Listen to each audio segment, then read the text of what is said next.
반갑습니다. 시니어 모델 김칠두입니다. 크게 내세울 것 없는 사람인데 여러분에게 제가 좋은 사례로 이런 강연 자리를 함께 할 수 있어서 감사합니다. 제가 누구에게 강연을 한다는 게 참 어색한 사람이라 강연을 하기보다 여러분에게 저에 대해 제가 살아가는 삶에 대해 조금이나마 알려드리고 합니다. 여러분이 알고 있는 제2의 김칠두, 시니어 모델 김칠두, 운발의 김칠두, 이런 김칠두가 있기까지 도전을 알려드리고 싶습니다. 저는 먼저 여러분이 알고 있는 인간 김칠두의 모습에 대해서 이야기하고 싶습니다. 사실 저는 그 유년 시절부터 키가 많았던 그 꼬마였던 것 같습니다. 시골에서는 크게 뭐 이렇게 내세울 게 없을 때마다 그 1년에 그 한가위에 추석 때마다 그 콩쿨 대회라는 게 열려요. 그 대회는 뭐냐면 노래자랑이죠, 쉽게 해서. 나을 사람들 모아놓고 노래자랑인데 그 조그맣던 꼬마가 그 무대에 올라가서 참 옛날에 그 뭐 축풍령이라는 그 노래를 그냥 트로트죠. 구성지게 부르고 하면은 그 동네 분들의 그 어르신들이 환호해 주시는 게 너무 그게 아마 좋았던 것 같아요. 그래서 그런 끼가 어디 가지랑 않은 것 같더라고요. 그러다 보니까 이제 초등학교를 졸업하고 또 중학교를 졸업하고 고등학교를 졸업하고 사회에 이제 딱 나와서 보니까 제가 그 큰 누님의 그 의상실을 했었어요, 그 당시에. 그래 거기서 의상실 다니다 보니까 그래 국제복장학원에 들어가서 또 스타일을 배웠고. 근데 우연찮게 그 한양 패션 모델 대회라는 게 있더라고요. 그래서 제가 출전을 했죠. 참 그 당시만 해도 제가 키가 좀 남다르게 좀 컸고 몸매도 좀 화려하고 참 젊었을 때는 한 가닥 했지 않았나 싶은 생각도 들고. 그래서 이제 모델 그 강의 그 대회에 출전해서 입선을 했죠. 아, 얼마나 기분이 좋았겠습니까? 야, 나도 이제 모델이 된거나 싶은 생각이 들었죠. 아, 그래서 이제 상장을 받고서 참 얼마나 즐거워했던 그 기분이 참 지금도 생각이 이제 새록새록 납니다만은. 그런데 이게 길게 가지는 못했습니다. 그 당시에는 뭐 SNS라는 어떤 우리가 인터넷이라는 게 없었지 않습니까? 그럼 나를 알릴 길이 없었죠. 오로지 그때는 방송 매체만 나를 알 수 있는 길이었습니다. 그리고 사실은 집안에 그 반대적인 게 있었어요. 어르신들이. 뭐, 뻔하지 않습니까? 모델이라는 직업이, 배고픈 직업인 거고. 그래서, 뭐, 집안 형편도 어려웠고요. 그래서 그 길을 계속 가진 못했어요. 그러다가, 뭐, 어떡합니까? 또, 이 경제적인 문제가 딸다 보니까, 이런저런 뭐, 일을 해야 되니까. 근데 사실 그 당시에 저는 이렇게 무슨 뭐 제가 많이 배워서 기술이 있는 게 특정 기술이 있는 게 없었어요. 그러다 보니 뭐 한 푼이라도 벌을 내면은 참 막막한 부분이 있었죠. 그래서 특별한 기술이 없으니까 그냥 그 뭐 쉽게 해서 건설 현장 같은 데 가서 일도 많이 했고요. 그렇게 저렇게 이제 뭐 남대문 시장에서 장사도 해봤고, 저 신군 그 가게 가서 장사도 해봤고, 그렇게 세월을 가다 보니까 참 나이가 차잖아요. 그럼 결혼을 해야 되잖아요. 그 어떻게 뭐 또 우연찮게 저 결혼을 하게 돼요. 제가. 그러다 보면 또 그 당시에 뭐 넉넉한 살림에서 결혼한 것도 아니고 그러다 보니까 살 길이 막막하더라고요.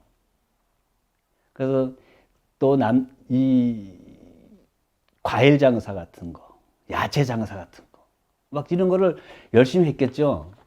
열심히 하다 보니까 사람이라는 것이 또 그 내가 열심히 하고 그런 것을 하다 보니까 길이 열리더라고요. 무슨 길이 열렸냐면은 아, 그 당시에 건설 현장을 다니다 보니까 그 건설을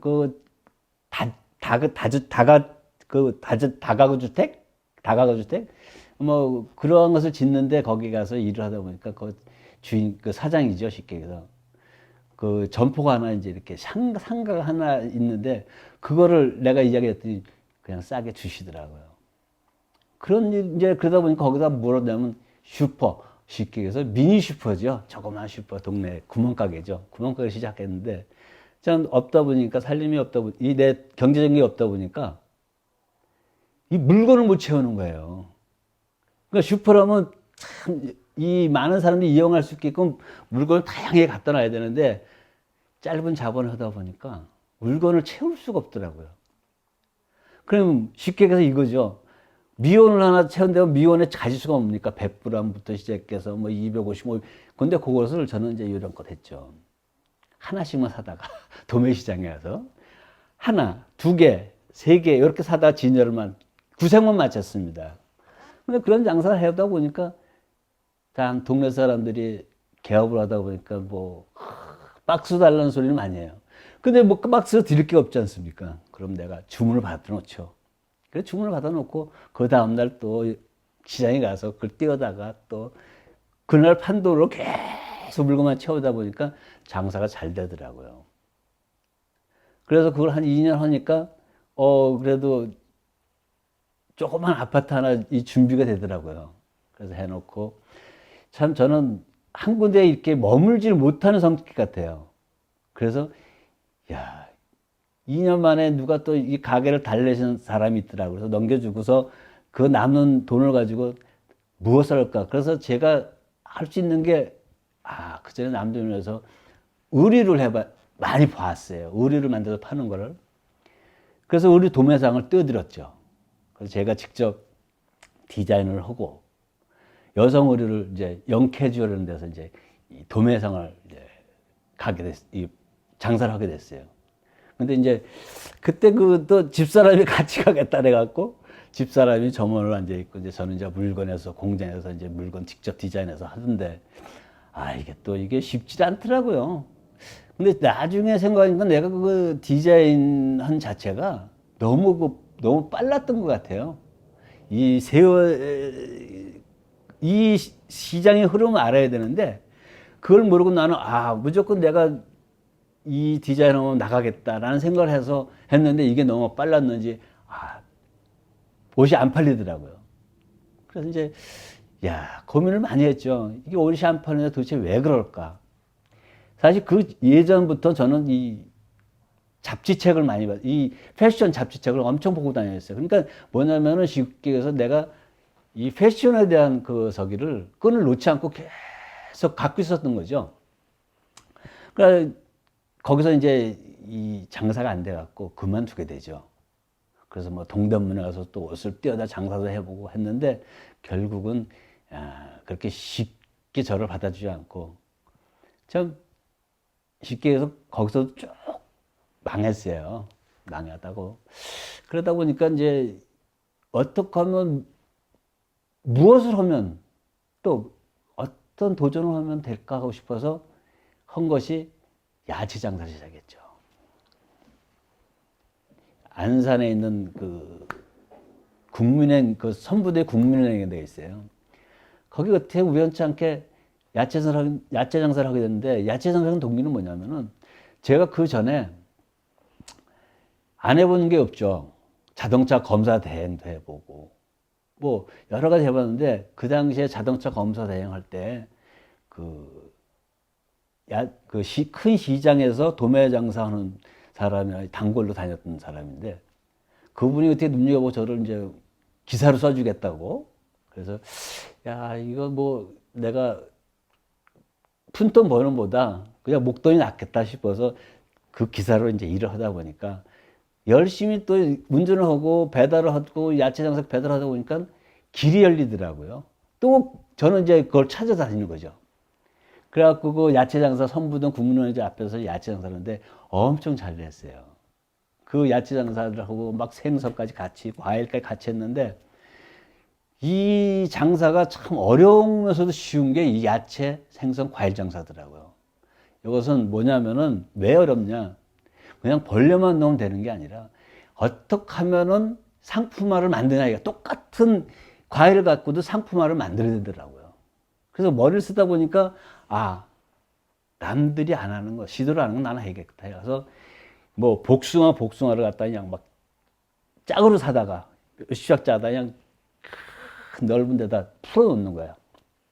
그럼 그 싱싱한 그 복숭아가 쭉 쌓인 거 먹음직스럽잖아요. 그러니까 손님들이 엄청 좋아하더라고요. 막 그런 식으로 장사를 하니까 장사 너무 잘 되는 거예요. 그래서 그 당시에는 저는 그 잠을 하루에 한 4시간 이상을 자본 적이 없을 것 같아요.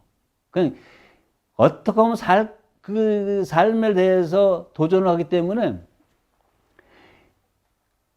잠을 자지 않고 매일 새벽 시장을 다니는 거죠. 그러다 물건 떼다가 또 팔고 그러니까 그것도 한 1년 반 하니까는 또 이게 사람이 실증이 나는 거야. 실증이 나는 게 왜 나냐면요. 내 손에 돈이 조금 생기면은 그게 또 이렇게 다른 걸 해보지 않을까라는 싶은 생각에 실증이 나가서 그것을 이제 전매를 하고 찾았던 게 뭐냐면은 순댓국 장사를 했어요. 근데 순댓국 장사를 하게 된 동기가 그 전에 이제 이렇게 집사람하고 남대문에서 새벽 시장에 이제 끝나고 집에 오면서 항상 들었던 시장에 가서 순댓국을 먹었어요, 저희가. 그 순댓국이 유일한 우리의 그 회식이죠. 회식보다도 낙이죠, 낙. 순댓국에 저는 이제 거기에 뭐 소주 한 잔 딱 곁들이면 그거 이상 좋은 게 없었어요. 그래서 집사람하고 항상 그랬죠. 그럴 때마다, 야, 우리도 이 다음에 좀 쉽게 해서 목돈이 생기면 순댓국 장사 한번 해보자. 그것을 계속 우리가 그 순댓국을 먹을 때마다 이야기를 했어요. 근데 그게 뭐 말이 씨가 되는 것 같더라고요. 그 옛말도 있지 않습니까? 그래서 이제 순댓국을 시작했는데, 저는 순댓국 시작은 너무 어렵더라고요. 내가 뭐 음식 장사를 해본 것도 아니고, 요리를 해본 것도 아니고, 처음에 이렇게 하는데, 너무 그 생면부지잖아요. 근데, 자, 순댓국에 머릿고기를 어떻게 삶을 거고, 육수를 어떻게 낼 거며, 다대기며, 이런 게 너무 힘들더라고요. 그래서 내가 잘 가던 그 단골집에 가서 여쭤봤죠. 이렇게 해서 저 순댓국 좀 하고 싶은데, 뭐 다대기랑 같은 거 좀 알려주시는 게, 진짜 그때 참 서럽더라고요. 뭐 며느리도 안 가르쳐 준다는 게 그 뭐 비법이라고 뭐 그런 식의 어떤 이야기가 되더라고요. 그래서 야, 조금 서러운 마음에 다시 돌아섰죠. 그래서 저는 그래도 포기를 안 했습니다.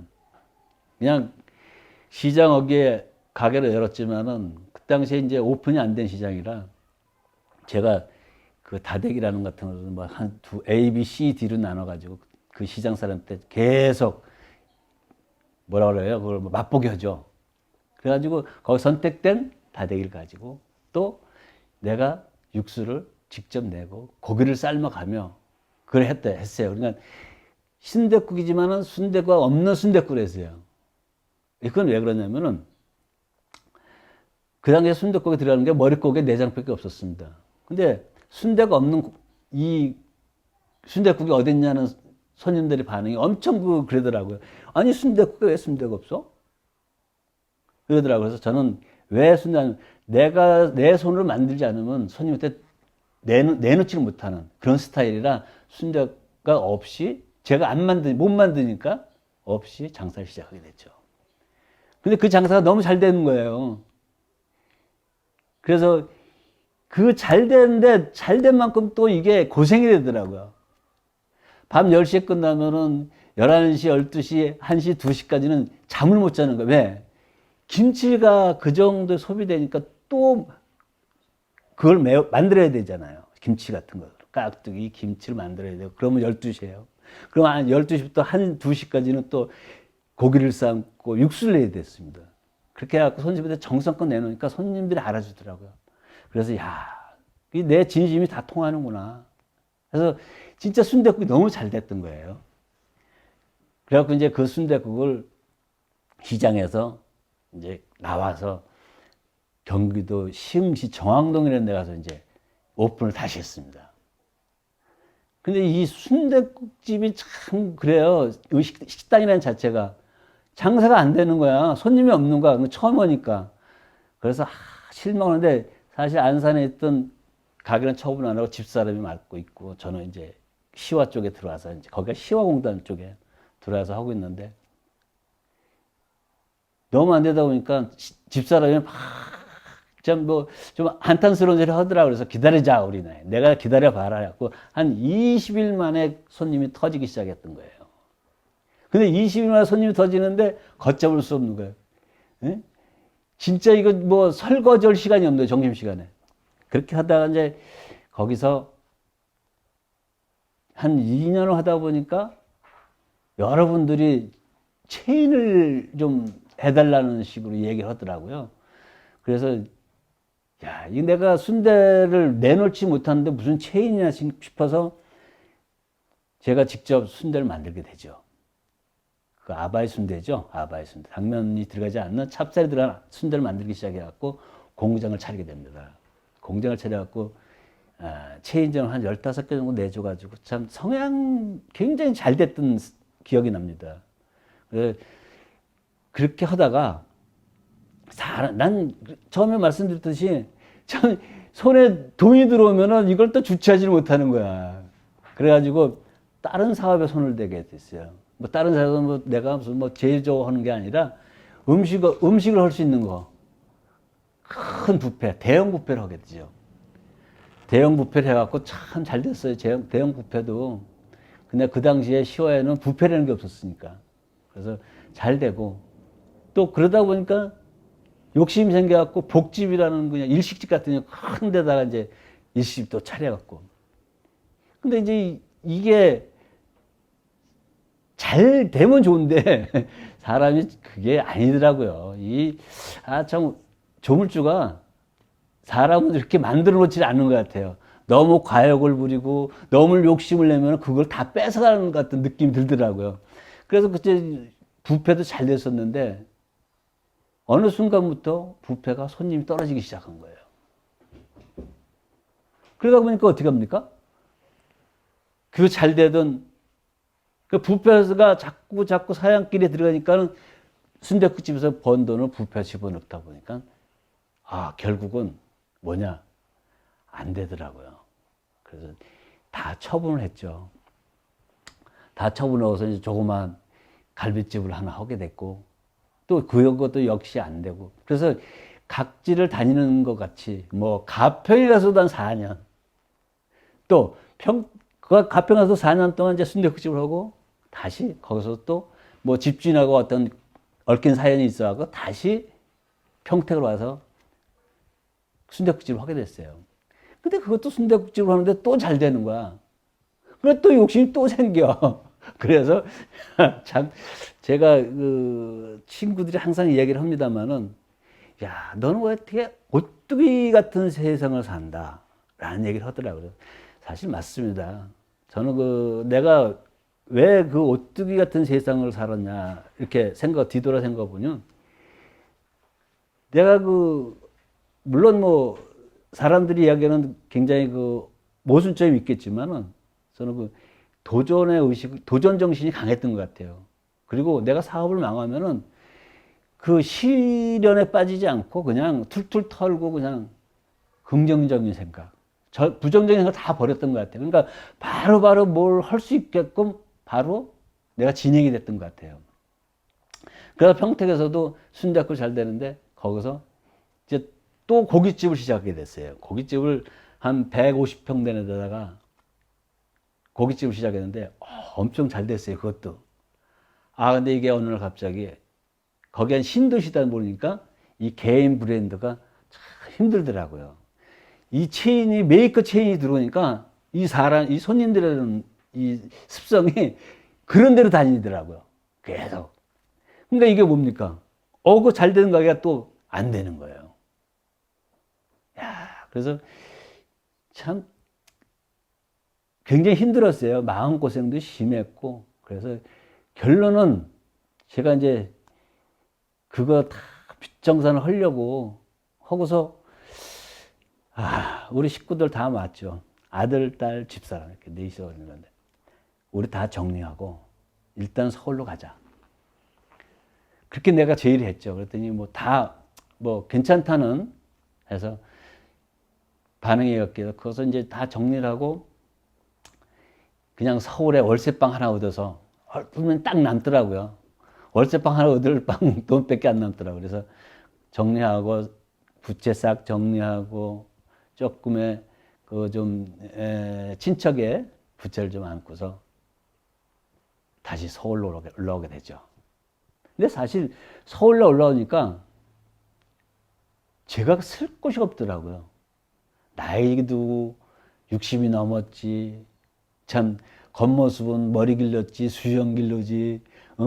외형적으로는 참 저런 사람이 있나 할 정도로 이제 이러니까. 근데 이 모습을 제가 참 젊었을 때 고수했어요. 사실 제가 그 젊었을 때 그 집사람하고 이제 연애를 만났는데 만나서 처갓집에 인사를 가는데도 진짜 그 당시만 해도 쟤는 그걸 못 버린 것 같아요. 그 습성을 백바지에 백구두에 막 흰 자켓에 입고 이 사람이 누가 좋아하겠습니까? 이거 뭐 처갓집 식구들이 좋아할 사람이 없겠죠. 근데 어떡합니까? 뭐 인연으로 만났으니까 그래서 결혼을 했고 했지만 그러니까 제가 갖고 있는 거는 버리지를 못하는 거예요. 그래서 서울에 올라와서 이제 이것저것 기웃기웃 했죠. 그러니까 제가 아는 거는 요리를 한 20년 하다 보니까 뭐 식당밖에 갈 데가 없는데 뭐 서울에 올라 당장 먹고 살아야죠.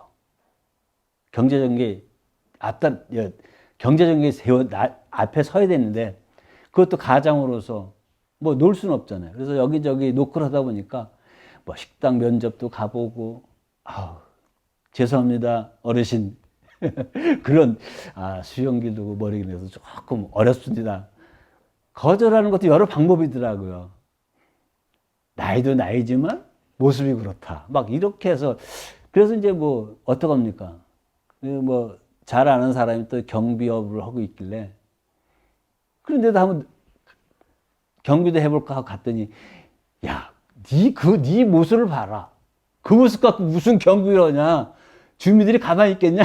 막 이런 소리를 많이 해주더라고요. 그래서 내가 갈 곳이 역시 없구나. 진짜 뭐 대리운전 기사도 생각도 해봤지만은 이러한 모습을 가지고는 어디 뭐 내가 쓸 곳이 없더라고요. 그렇지만은 내가 수염을 깎고 머리를 자르고 했다면 또 그렇게 했다면은 아마 그 고집은 못 버리고 끝까지 고수해서 지금 이 자리에 있는 것 같습니다. 근데 그렇게 이 모습을 고수하면서 저는 갈 때라고는 건설 현장밖에 없더라고요. 젊었을 때 했던 건설 현장 생각이 나서 건설 현장 하니까 뭐 안전교육을 받고 와야 됩니다라고 하기를 또 가서 안전교육을 뭐 가서 또 4시간, 5시간 받고서 그 다음날 갔더니 이것도 일을 시켜주긴 시켜주더라고요. 그래서 하루 일당 받고 일을 하는데 그게 한 보름 정도 하니까 또 그 직업 속에서도 좀 내가 안쓰러웠는지 일이 없다고 막 그러더라고요. 그래서 한계구나. 내가 모습도 이렇고 또 몸이 좀 허약 체질이라 그런 거 없다 해서 그것도 현장 건설도 이제 못하게 되더라고요. 못하게 돼서 고민을 막 했죠. 그런데 이제 어느 날 내가 사실은 딸하고 그 어떤 그 대화를 많이 하고 있어요, 평상시에. 그래서 딸하고 이제 이렇게 이야기 끝에, 내가 하소연을 했죠, 사실 솔직하게. 니나, 아빠가 이만저만해서 이 건설 현장도 못 다니게 됐다. 근데 아빠가 뭘 하면 좋겠냐. 라고 얘기하니까. 그래서 한번 생각을 해봅시다, 아빠. 그래갖고. 내가 그 젊었을 때의 그 모델 활동을 하려고 했던 그거 저는 잊고 살았잖아요. 왜? 진짜 제가 그 어떤 가정 형편도 그랬었고 주위에 또 만류도 했고 이걸 그래서 그만둔 게 된 그 모델 활동인데 그 내 수면에 쫙 가라앉아 있는 것을 저는 생각을 못했죠. 딸아이가 그걸 생각해 놓고 이야기를 하더라고요. 아빠, 모델을 한번 해보면 어떨까? 이러더라고요. 그래서 야 무슨 뭐 이 나이에 무슨 모델이야 모델은 너 그랬더니 아니야 아빠 요즘 시니어 모델이라는 데가 있대. 모델들도 있대. 그래서 에이 그거 쓸데없는 소리 하지 마라. 그런 게 어딨냐 했더니 인터넷 디지털이 진짜 있더라고요. 아 그래서 막연하죠. 저는 모델이라는 생각을 이 나이에 해볼 생각은 없었어요. 근데 딸이 또 권유가 있었고 딸이 또 알아보니까 그런 게 있었고 그래서 이제 호기심 가더라고요. 호기심 가는데 걱정이 되더라고요. 모델을 하면은 당장 나는 내가 경제적인 게 앞달아야 되는데 경제적으로 뭔가를 내가 벌어야 되는데 모델에서 과연 돈이 될까? 뭐 이런 생각. 야, 그래서 굉장히 망설였어요. 근데 사실 제가 이제 서울에 올라올 때 그 단칸방 얻어올 때는 여윳돈이 없었죠. 그래서 걱정을 했잖아요. 딸한테 야, 근데 그것도 만만치 비용이 들어갈 텐데 그건 걱정하지 말라는 거예요, 딸이. 야, 뭐가 걱정하지 마로. 그 돈이 돼. 돈이 지금 당뇨거든요. 그러니까 알아보니까 뭐 120 정도 들어가더라, 4개월에. 그 돈이 어디 있어? 그랬더니.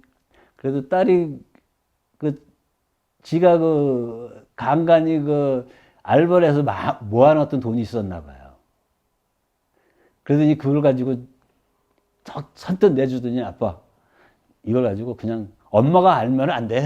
대신에 엄마가 안 되니까 아빠 우리 둘이만 하는 걸로 저질러 봅시다. 그래서 딱 저지른 거 아닙니까? 그래서 이제 그 더쇼라는 모델 아카데미에 내가 120만 원이라는 거금을 투자하고 이제 등록을 했죠. 아 근데 이제 어떻게 뭐 그 회사에서 저를 잘 봤는지 좀 선뜻 받아주시더라고요. 그러면서 이제 한 1개월 지났나 싶었을 때 또 모델 아카데미 대표님께서 제 이야기를 하더라고요. 이러이러한 패션쇼가 있는데 서울 패션위크에 뭐 키미제 쇼가 있는데 거기 한번 서보시겠냐고 그래서 아니 서보겠냐가 아니지 서야죠 무조건. 그런 기회가 어디 있습니까? 모델로에서의 등용문인데 최고의 우리나라의 패션위크라는 저기가 엄청난 데거든요. 누구나 다 서보고 싶은. 아 그래서 거기 이제 그러니까 시켜서 워킹 배운 지 3주 만에 키미제 쇼 이제 서울 패션위크 키미제 내가 딱 서서 당당하게 그것도 모델로서 시니어 모델로서 이제 쓰게 됐는데 사실 그때 쓸 때 얼마나 기분이 좋은지 몰랐어요. 진짜 남들은 막 떨린다 그러는데 저는 그런 게 없었어요. 뭐가 떨려? 기분이 더 좋은데 나는 막 가슴이 우리 패션 쇼를 할 때 음악이 굉장히 경쾌합니다. 막 쿵쿵쿵. 그 음악을 들으니까 막 가슴이 벌렁벌렁 하더라고요.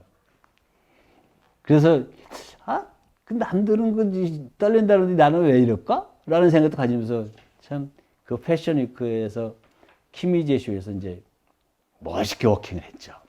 멋있게 런웨이를 탁 하고 나서 하니까 야 이게 패션쇼고 이게 모델이구나.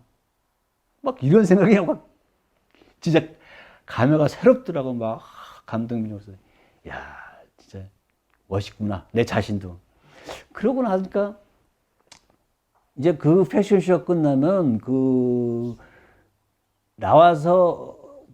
나오니까 많은 사람들이 나를 환호를 해주더라고요. 막 멋있습니다. 진짜 짱입니다. 막 그러더라고요. 그래서 야, 그럼 막 같이 사진도 찍어주라고 하는 사람도 많고 해서 이제 그러다 보니까 이건 아니구나. 이렇게 해서는 안 되겠구나 싶은 생각 딱 들더라고요. 그래서 내가 딸한테 제의를 했죠. 야, 요즘 인스타그램 그런 게 있다는데 그거 어떻게 하는 거냐? 우리 아빠 한번 올려보자. 그거 이제 인스타그램에 올렸어요, 저를 올려가 보니까, 와, 엄청나게 이 좋아요를 눌러주시는 분들이 엄청난 거야, 막. 그래서 재미가 있잖아요. 막 좋아요를 계속 올라오니까 재미있어갖고, 막 이런 사진, 저런 사진 올리니까 막 1000개도 올라가고, 막 그게 막 올라가더라고요. 그래서 이제 제가 아마 그 인스타를 보니까 주로 연령대가 이 젊은 친구들이더라고요. 10대, 20대. 이 친구들이 왜 나를 좋아해? 야, 이런 것도 있어? 노인네를 왜 좋아하지? 그랬더니 이제 나름대로 가만히 생각해 보니까 나 같은 머리 기르고 수염을 기르고 참 세월의 흔적이 묻어나는 이런 주름이 있고 그렇잖아요. 뭐 주름도 이제 이런 것이 어떠한 그 젊은 세대들한테 참 가뭄 같은 그 젊은 사람들한테 무슨 용기를 줬는지 댓글이 막 올라오기 시작하더라고요. 선생님 멋있습니다. 저는 이 다음에 선생님 같이 뭐 모습 같은 모습을 닮아 보겠습니다. 막 그러더니 선생님으로 가다가 나중에는 형님이야. 그래서 좋아. 형님? 야, 그거 멋있는 말이다. 이 나이에 형님 소리를 어디 들어봅니까? 요즘 우리 그 동년배들도 형님 소리 잘 안 해요. 그래서 내가 그 젊은 층한테 인기를 받으면서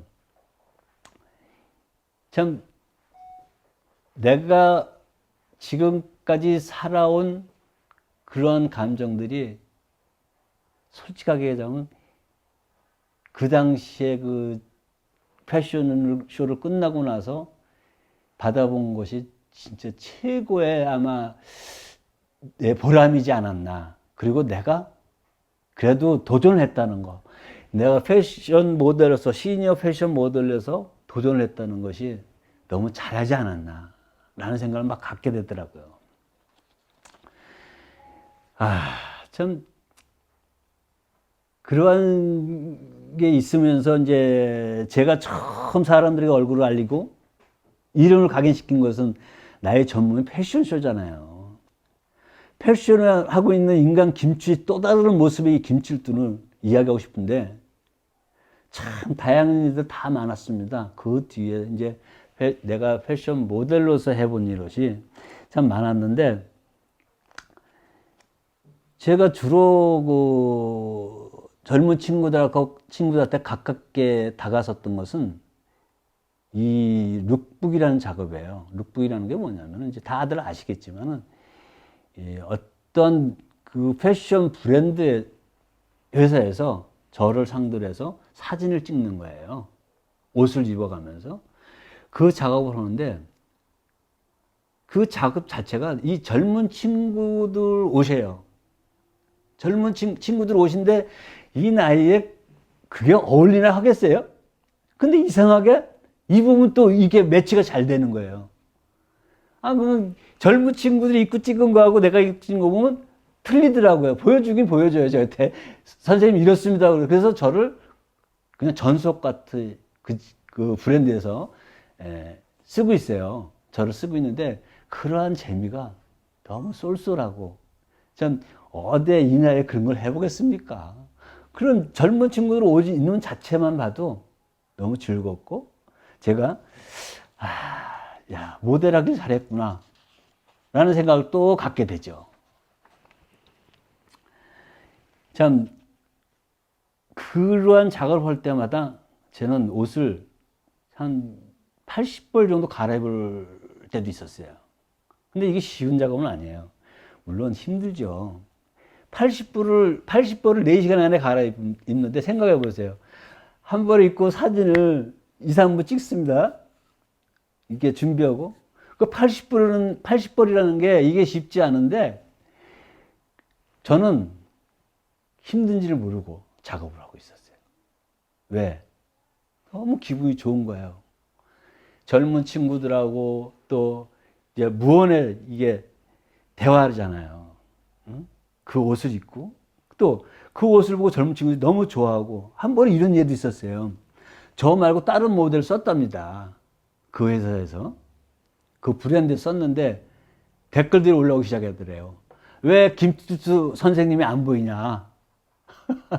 그런 얘기가 저한테 그 대표가 해주더라고요. 그래서 다시 저를 부르게 되더라고요. 그래서, 그런 것도 고맙고, 참 재미있게 이제 그런 촬영하면서 사실 일을 촬영할 때는 지루해요. 혼자서 계속.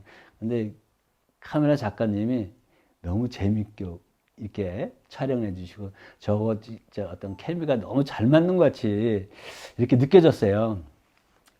그리고 이제 그렇게 지금 룩북 작업을 하고 있고요. 지금도 하고 있어요. 엊그제도 하고 왔습니다. 근데 엊그제도 한 80불 할애봤죠. 근데 이제는 다리가 아프더라고요. 자, 그것도 즐거웠고 재밌었는데, 또 다른 재미가 있다면 이거예요. 제가 이제 19년 가을 패션쇼에 서울 패션 위크에 또 쓰게 됐는데, 그때는 이제 4군데를 섰어요. 브랜드 4개 섰는데, 브랜드 4개 쓰는 게 너무 이게 쉬운 건 아니더라고요. 이 젊은 친구들이 한 번을 쓰기도 어려운 그 브랜드를 4개나 섰어요. 근데 그 중에 하나가 이제 있었다면은 바로크라는 브랜드예요. 바로크라는 브랜드인데, 뭐 아실 분은 아시겠어요. 바로크라는 브랜드는 나와는 아닌 이 평범한 사람들이 아니에요. 전부 다 이거 바이크 알죠?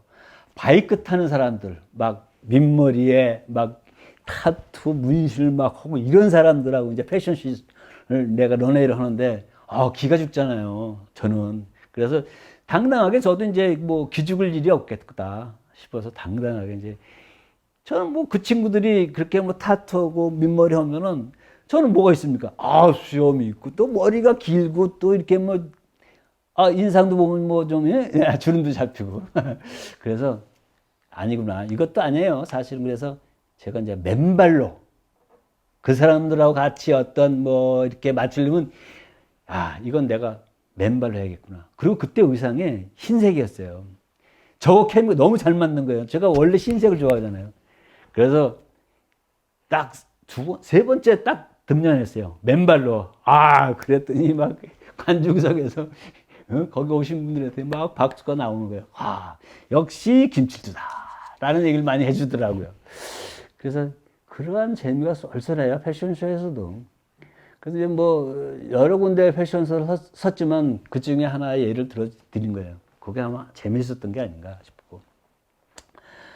내가 생각하는 패션이란 나 자신을 표현하는 하나의 문장인 것 같다라고 생각합니다. 나를 표현하고 나를 보여주며 나아가 그러한 있는 모습 그대로의 나와는 다른 세대들과 소통할 수 있게끔 만들어주는 이야기인 것 같다라고 얘기할 수 있고요. 내가 생각하는 모델, 외적으로는 모델로 필요한 외모가 무엇보다 성실함일 것 같다라고 말씀드리고 싶고요. 모델이기에 아무래도 가수와 배우들과는 다르게 외모에서 내공이 필요한 것 같습니다. 여기서 외모는 잘생기거나 이쁜 모습들이 아니라 그 사람이 본인 스스로의 매력을 보여줄 수 있는 아름다우면 된다라는 생각에 예뻐야지 모델이 될 수 있다면, 잘생겨야지만 모델이 될 수 있다면 세상에 이렇게 다양한 개성 있는 매력 있는 모델들이 이렇게 많지는 않을 것 같다라고 생각하고요. 스스로 자기 자신들을 아름답게 생각하고 자랑스럽게 생각하고 보여줄 수 있는 모습이 내가 생각하는 모델이다. 물론 그 밑바탕에 되는 성실함이 있다고 생각하면 되는데, 사실 그래요. 건강하고 아름다운 모습을 보여주기 위해서는 내 생활이 건강하고 규칙적이어야 된다. 남들 앞에서 멋있어 보이고 잘나 보이기 위해서는 남들보다 관리를 해야 하는 성실함이 주가 되지 않을까 생각합니다. 근데 사실 그래요. 저도 마찬가지입니다. 제가 기본적으로 생각한 것은 지금 내가 좀 전에 말씀드렸으니 모델이라는 기준이 그냥 누구나 다 모델이 될 수 있죠. 하나 그 자기가 가지고 있는 성품, 참 성실함, 이게 기본의 밑바탕에 깔려야 되지 않나. 그래야 진짜 참된 모델이지 않나라는 생각을 갖고 싶고요. 그 어떤 성실함이 없으면은 사람들이 해이해져요. 하지만 그래서 모델들은 진짜 그 성실함을 난 제일 강조하고 싶어요.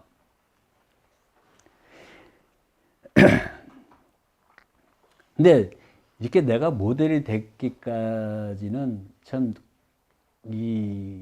뭐라 그럴까 기복이 좀 많았어요.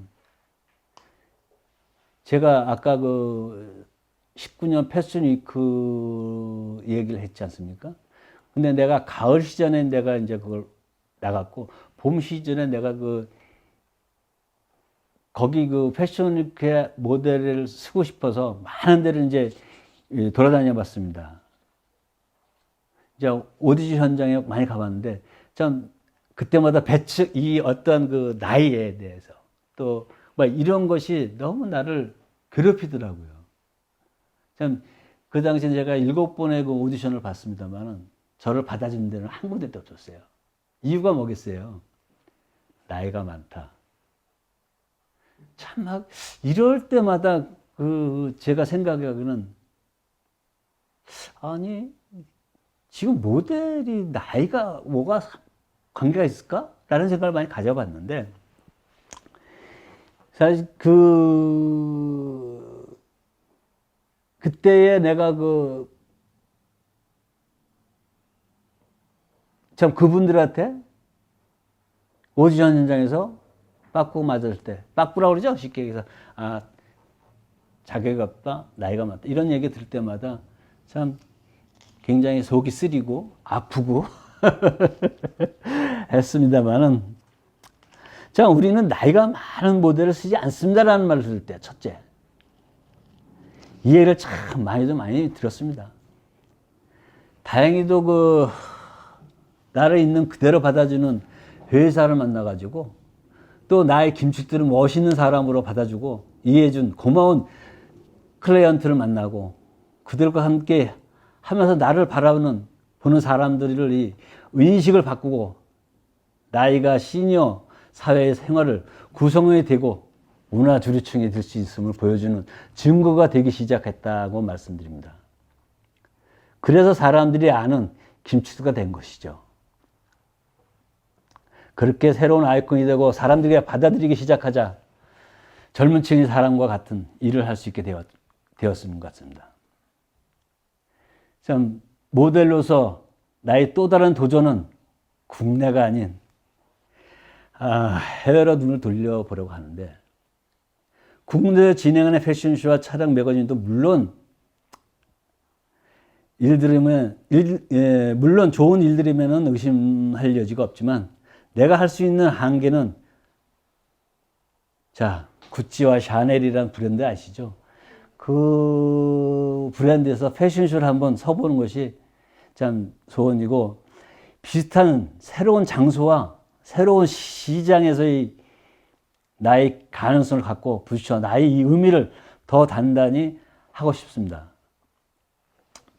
물론 아직 제게도 꿈 같은 이야기지만, 결국 도전하지 않으면 도전하지 않으면 시도도 하지 않으면 아무것도 이룰 수 없을 일이기에 나는 오늘도 조금이나마 도전의 꿈을 꿉니다. 아무것도 일어나지 않으면 내일의 나를 위해 오늘도 나는 움직인다 라고 이제 이렇게 말씀드렸는데, 사실 너무 두서없는 얘기죠. 두서없는 얘기를 이때까지 내가 한 것 같습니다. 하나 두서는 없지만 이렇게 많이 시청해 주시고 이렇게 들어주셔서 고맙습니다. 질문자 누경님께서 이런 말씀 해주시네요. 젊은 모델들과 소통하는 선생님만의 노하우가 있다면, 이 노하우는 다른 거 없어요. 요즘 젊은 친구들이 이 나이 드신 분을 좀 이렇게 꺼려 하더라고요. 쉽게 다가오지를 못하고 참 이제 우리가 내가 패션쇼를 하러 가면 젊은 친구 따로 이렇게 쭉 뭉쳐서 나는 이제 외톨이가 됐잖아요. 그러한 그 현장을 내가 많이 목격하고 저는 그래서 이렇게 소통을 합니다. 어떻게 하냐면 먼저 가서 내가 인사를 하죠. 젊은 친구들한테. 어떤 식이냐? 어때요? 요즘 뭐 괜찮죠? 야, 멋있다. 진짜 잘생겼다. 막 그러면서 가서 이제 뭐 등담을 쓰다듬어 주면서 이러면은 젊은 친구들이 그때서야 조금씩 다가옵니다. 그래서 그때서야 선생님 멋있어요. 대라 저때 멋있다고 이런 얘기. 그렇게 이제 젊은 친구들 먼저 다가가는 거. 그게 이제 내가 이제 젊은 친구들하고의 그 소통이 되는 거 아닌가 싶고요. 또 안종현님 정말 멋지십니다. 선생님께 나이 듦이란 어떤 의미인가요? 참 어려운 질문인데 나이 듦이라는 것이 뭐 어쩔 수 없이 흘러가는 거겠죠. 세월이 흘러가면 이렇게 나이가 드는데 이제 이런 질문이라는 게 있는 것 같아요. 무엇을 의미하냐면 어떻게 이렇게 다시 제2의 인생에 도전하면서 살 수 있을까라는 질문 같은 걸 내가 받아들일게요. 근데 사실 그래요. 안 해보고는 사람이 이야기를 못 하더라고요. 무조건 되든 안 되든 먼저 해보자. 하고 나서 결과를 기다리자. 나는 그렇게 생각해요. 그러니까 그리고 나이 들면 어떤 뭐 세월이 그냥 흘러가면 남의 나이가 드는 거예요. 근데 사실 나이 들면 저는 이 젊었을 때부터 이렇게 참 많은 일을 해왔어요. 그래도 주저하지 않고 그냥 계속 도전의 정신으로 들어왔지만 들어오면서 늙은 게 지금 나이 되니까 이렇게 자연스럽게 주름도 잡히고 자연스럽게 수염도 이제 흰 수염이 됐고 머리도 이제 반백이 됐습니다. 이게 이제 그 나이 들면 아닐까? 라는 생각을 갖고 있습니다. 어떻게 됐는지, 질문에 답이 됐는지 모르겠습니다. 어렵네요. 이진화님, 여러 번 새로운 일을 도전하시면서 두려움은 없었나요? 예. 사실 두려움이 있었다면 이 자리에 없었겠죠. 저는 사업에 실패를 해도 아까도 말씀드렸습니다만 부정적인 걸 생각 안 합니다. 긍정적인 걸 먼저 생각하고 또 내가 왜 이걸 망했지? 그래. 이래서 망했구나. 빨리 잊어버리는 스타일이에요. 잊어버리고, 그럼 내가 무엇을 해야 되지? 앞으로 어떻게 해야 경제적으로 나한테 들어올까? 막 이런 걸 먼저 생각하기 때문에 저는 그 두려움이라는 걸 몰랐어요. 그냥 그래서 오뚜기 인생인 것 같았어요. 그렇게 이야기 듣는 거예요, 바로. 그래서 오뚜기 인생이 된 거예요. 두려움은 없었는데, 뭐 바로 이제 두려움은 왜 그러냐면, 부정을 생각하냐면 긍정적인 걸 먼저 생각하니까 그런 게 없어지죠. 성래님, 자기 자신에게 힘을 주는 주문, 응원의 메시지가 있다면, 저는 항상 그래요. 뭐라고 말씀드릴까요? 열심히 하면, 열심히 세상을 살면은 좋은 일이 있다. 그리고 내가 나만이 세상을 사는 게 아니다. 제3자의 눈도 있고 제4의 눈이 있다는 거예요. 저는 그렇게 생각해요. 나하고 앞에 있는 사람만 쳐다보는 게 아니라 제3자가 나를 쳐다보고 있다고 생각해요. 그럼 내가 성실하게 살면 그 제3자라는 사람이 나를 좋은 길로 인도해 주는 거. 난 이태리 살면서 한 2번, 3번을 겪었습니다.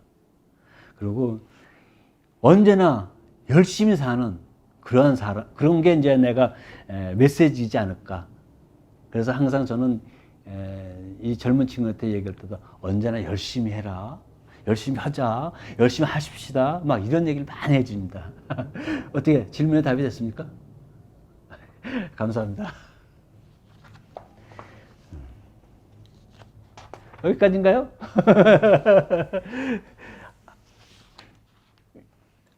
아까 거 이거 하나 줘보세요. 아까 여기서 제작한 거. 그래? 예. 뒷장이 이렇게 됐네.